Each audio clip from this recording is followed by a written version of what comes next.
Primetime's been wondering where Michelle Obama's been. She snubbed both Jimmy Carter's funeral and Trump's inauguration. And last week, Barack went to a basketball game all by himself. Turns out Michelle's been busy working on a new podcast, and so far, it's been a flop. The first 2 episodes have been up all day and only gotten a few thousand views on YouTube. Half of them were probably Primetime producers. But still, Michelle's spilling the family secrets, like how Barry gets on her nerves. Listen. Barack, he had to adjust to what on time was for me. Because he was on that island time. Well, but, I've got this husband who's like, when it's time to leave, it's 3 o'clock, he's getting up and going to the bathroom. And I was like, dude, like 3 o'clock departure means you've done all that, It's like, don't start looking for your glasses, at the 3 o'clock departure. But he's improved over 30 years of marriage. But that was you must adjust. Michelle says her husband doesn't really like people, doesn't know how to talk to him, and doesn't even really care. When a girlfriend comes to visit, it's usually like, you got to stay for 2 days because it's going to take us so much time to come to check up. Now, Barack's come in, he's come out, and he's like, y'all still talking? He'll sit down for 5 minutes and be like, how are the boys? And the flip side of my husband, right? Because he golfs. And golfing takes as long as the first session of it takes 5 hours to golf. He'll golf with his buddies, come back, and be like, how's X? He's good. It's like, what'd y'all talk about? Nothing. Hate to break it to Michelle, but guys don't get deep on the course.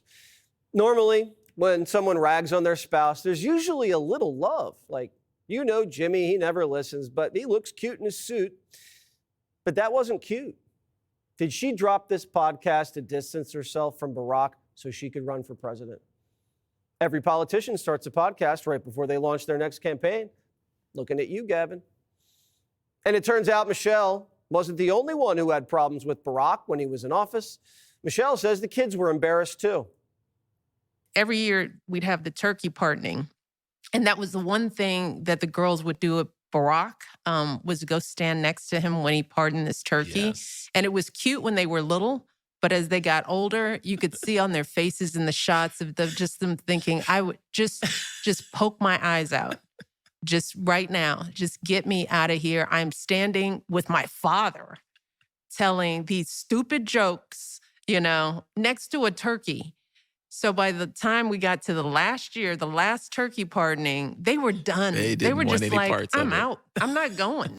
Michelle also revealing that she didn't want her husband running for president. That makes 2 of us.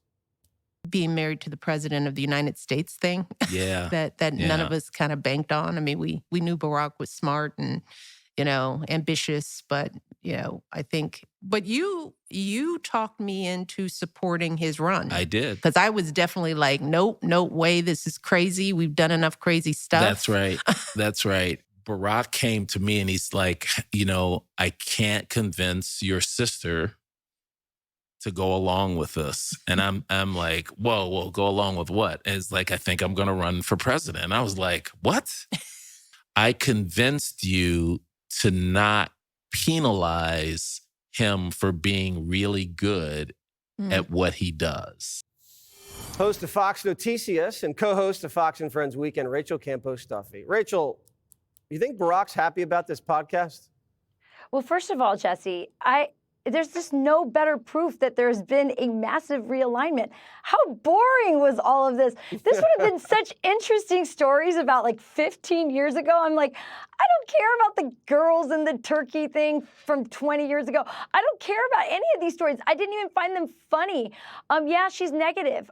Jesse, listen, she's always been negative and nasty. Do you remember when Melania Trump came on Inauguration Day in 2016 and she came bearing this beautiful, lovely gift, the most gracious gesture as they came to exchange the White House?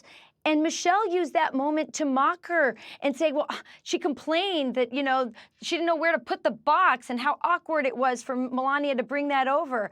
But she's always been like that, like negative about, here's a country that elected her husband as president. We were never good enough. She was never really satisfied with anything. So it doesn't surprise me that she's petty. It's just a little more interesting, Jesse, because these two have, let's face it, been living very separate lives. And it's shocking because we've been told they were the perfect couple, that they were so in love. And yet, ever since he left office, all we've seen is separate lives. Well, she seems to be very much in love with her brother. To do a podcast with your brother or your sister, I don't know. And what's with the brother? Something seems off with him. What is it?